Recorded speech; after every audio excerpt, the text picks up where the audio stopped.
ya jangan nonton, kira-kira gitu Pak. Ya, Nanti jadi masalah gitu. Kalau gini Pak, kalau YouTube saya memang itu segmennya sudah jelas Pak. Jadi selain daripada teologi Kristen dan seputar pelayanan Kristen itu tidak ada yang lain. Ya, mungkin Bapak tulis disclaimer dari saya lah, bahwa ini untuk sharing ke kalangan Kristen. Ya, kira-kira itu betul. penting itu Pak. Bapak nggak diserang Pak, kalau saya dilaporin lagi ke polisi nanti Pak. Salah saya kira Pak. Nggak, itu. Saya kira kalau dikatakan ini untuk kalangan sendiri, disclaimer, itu saya kira lebih baik ya. Saya juga mau nyatakan di sini, kalau Bapak mau upload ke YouTube, saya mau nyatakan video rekaman ini disclaimer kita tujukan dalam diskusi dengan Pendeta Muriwali dalam rangka edit buku tulisan saya.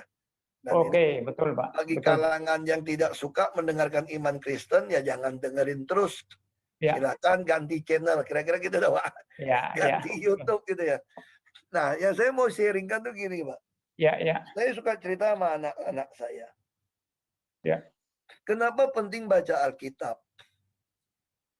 Nah, saya bilang kalau kamu besok ada ujian sekolah, matematik misalnya, kamu belajar bahasa Inggris nggak?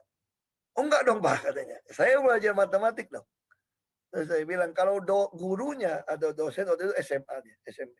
Kalau gurunya agak eksentrik, dia bilang besok ujian. Terus ditanya ujian mata pelajaran apa? Suka-suka saya. Kan Bapak ngajarin misalnya ada 5 mata pelajaran kita seminggu ini. Ya terserah, suka-suka saya mau keluarin yang manapun. Saya bilang pasti kamu akan belajar 5-5-nya. Karena takut tiba-tiba keluar yang berbeda kan. Ya nggak mungkin kau yang protes tidak lulus. Ya kamu kan mau nggak mau ngedumel juga mesti belajar 5. Nah sekarang saya bilang, kamu kalau bertanggung jawab atas hidup kamu, atas pendidikan yang kamu tempuh, kamu pasti belajar baik. Baca 5 pelajaran kamu belajar. Nah sekarang kita hidup di dunia sama. Ketika bangun pagi, kita begitu baca, buka HP saja saya bilang. Nggak usah bilang berdoa nih, buka HP saja nih. Anda sudah disodorkan dengan persoalan yang tidak pernah kamu duga pun bisa muncul.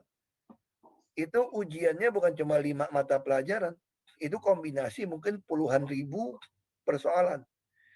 Nah, kenapa kamu tidak pernah mempersiapkan diri untuk belajar menghadapi hidup di pagi itu? Jadi persiapan yang paling esensial di dalam hidup ini saya bilang untuk menghadapi ujian hidup adalah intim dengan Tuhan. Intim dengan Tuhan, hubungan relasi dengan Tuhan itu di mana?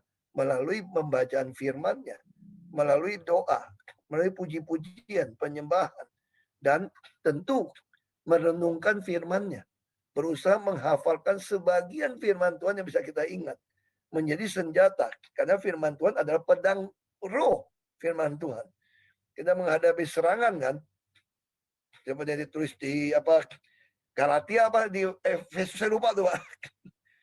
Gunakan pedang roh kan, berbaju jirakan. Efesus ya. Nah, maksud saya itulah pedang roh kita. Itulah persiapan kita menghadapi hidup ini. Apakah kita pasti berhasil? Enggak, manusia begitu lemah. Kita jatuh bangun. Kita bisa takut. Kita bisa kecewa, bisa lost control karena kita masih hidup dalam kedagingan. Tapi kita yang sesungguhnya ini ada roh yang ada dalam kita. Dan kita bersyukur di dalam casing tubuh kita ini ada roh kita dan roh Allah yang tinggal di dalam kita dan yang akan berjalan di depan kita, yang berjanji kepada kita, dia tidak akan meninggalkan kita. Dan itu janji dia. Dan dia akan ingatkan kita. Dan dia akan menguatkan kita kalau sampai dia izinkan kita mengalami kesulitan. Karena ini semua tidak ada kesulitan yang Tuhan izinkan terjadi atas kita. Kalau bukan untuk kebaikan kita. Nah saya kira itu yang menyebabkan kenapa bukan hanya baca Alkitab, ada orang baca Alkitab terus pergi, ada sambil nonton. Bukan maksud saya. Sebetulnya yang Anda butuhkan itu adalah saat teduh bersama Tuhan sebetulnya. Betul. Bukan baca Alkitab terus pergi atau ngobrol, main HP. Yang penting saya udah baca Alkitab. Bukan. Alkitab hanya penuntun supaya bagaimana kita bicara dengan Tuhan. Kan kita nggak dengar suara Tuhan tiba-tiba. Kalau Tuhan ngomong tiba-tiba suara, saya juga kabur dari kamar saya kali kalau tiba-tiba suara, mungkin ya. Tapi ada juga orang Kristen mengaku mengalami. Saya juga tidak menyangkal itu, bisa saja Tuhan terjadi cara itu kepada dia pribadi, tapi tidak bisa berlaku untuk semua orang.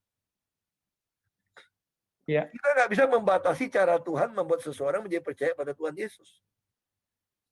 Tapi tidak bisa memaksakan metode itu pada semua orang. Jadi kalau metode membaca firman Tuhan, duduk merenungkan, bicara dengan Tuhan dalam hati kita, melalui firman dan Roh Kudus tuntun kita, itu berlaku untuk semua. Dan soal bagaimana menyelesaikan persoalan hidup kita, Tuhan tahu kelemahan kita masing-masing. Iya. Dia mempunyai caranya masing-masing. Nah, makanya saya bilang, saya katakan kalau orang tanya sama saya punya persoalan ini. Saya bilang, orang tanya sama saya, tolong dong ajak orang untuk jadi politisi. Wah, saya nggak bisa, saya bilang. Saya nggak tahu Tuhan mau panggil kamu jadi pendeta, atau dosen, atau hakim, atau politisi. Saya nggak tahu, saya bilang. Iya. Itu Anda yang harus cari di saat itu dengan Tuhan. Makanya saya suka. Orang suka bilang sama saya, kok kamu suka diem? Ya, saya suka diem, saya ingetin firman Tuhan. Nah, alangkah baiknya kalau orang bisa melatih, ada solitude, silent di hadapan Tuhan 2 menit sebelum baca firman Tuhannya. Iya. 2 menit bukan minta macam-macam, cuma diem, rasakan diem, tenang di hadapan Tuhan. Bukan mengosongkan diri juga seperti orang meditasi. Iya. Itu ada sedikit perbedaan. Orang Kristen itu meditasinya adalah bukan menyatukan dengan alam, tapi merenungkan firman Tuhan. Ya. Siang dan malam. Makanya saya kadang-kadang suka habis baca firman Tuhan, saya jogging atau jalan pagi. Saya kadang-kadang nggak itu suka tuh orang ngajak ngobrol gitu sebenarnya. Kenapa? Karena saya sedang bicara dengan roh saya, dengan Tuhan, Iya. untuk merenung. Nah, itu yang saya kira banyak sekali lah. Kalau Anda stres, Anda galau, Anda bisa baca Mazmur.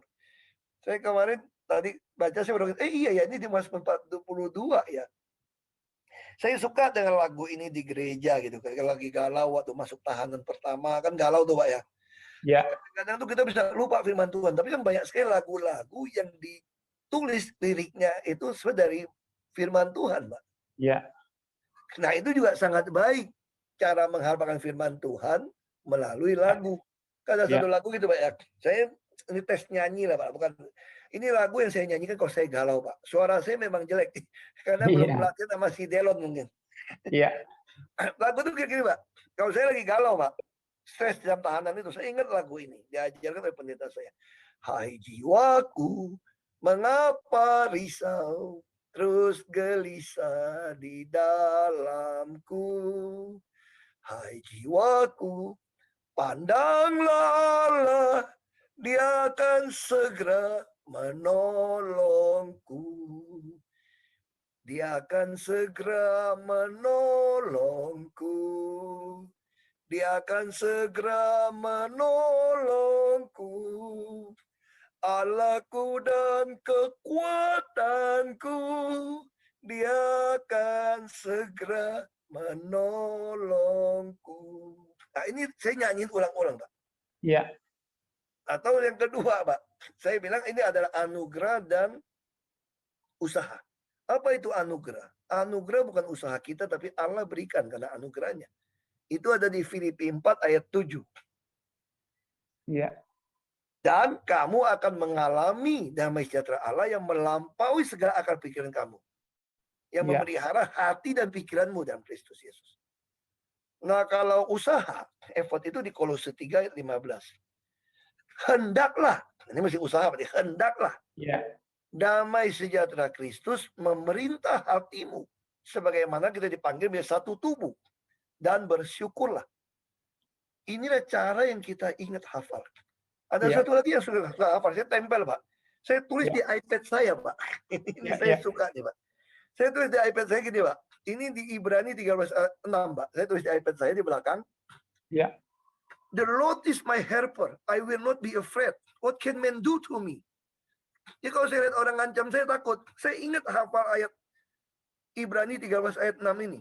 The Lord, Tuhan penolongku. Kepada siapa aku mesti takut? Apa yang bisa lakukan manusia kepada saya? Kira-kira gitu, Pak. Saya Ya, bicara sama saya, Pak. Atau ada yang saya tulis juga di sini karena agak panjang, itu di Yesaya 41 ayat 10. Ini saya ya, temui, saya simpan.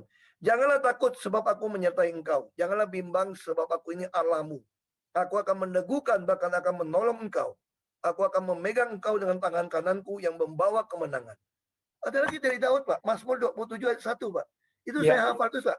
Tuhan adalah terangku dan keselamatanku. Kepada ya, siapakah kau takut? Tuhan adalah benteng hidupku. Terhadap siapakah kau gemetar? ya, Ya, kita penuh contoh bagaimana Daud diuber-uber mau dibunuh, ngumpet di gua, stres, sampai mesti pura-pura gila segala macam. Tapi dia setiap kali takut, dia datang pada Tuhan. Dia mulai begitu nyatu dengan Tuhan, merasakan hadirat Tuhan. Dia langsung memiliki perspektifnya Allah, melihat situasinya. ya, Langsung jadi positif, bukan negatif. Saya kira itu manfaatnya kita tiap pagi butuh dengan Tuhan. Bukan berarti saya sempurna, Pak. ya, Saya juga jatuh bangun, Pak.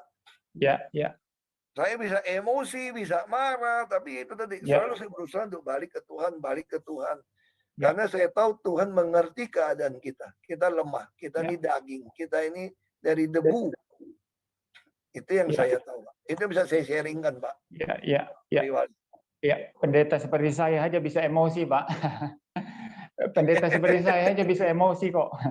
Jadi memang betul Pak. Jadi kita orang Kristen selama di dunia ini memang bergumul, jatuh bangun. Tetapi puji Tuhan ada Alkitab yang pimpin kita, ada Roh Kudus yang pimpin kita, dan kita punya juru selamat satu-satunya Tuhan Yesus Kristus yang terus menyertai pergumulan kita.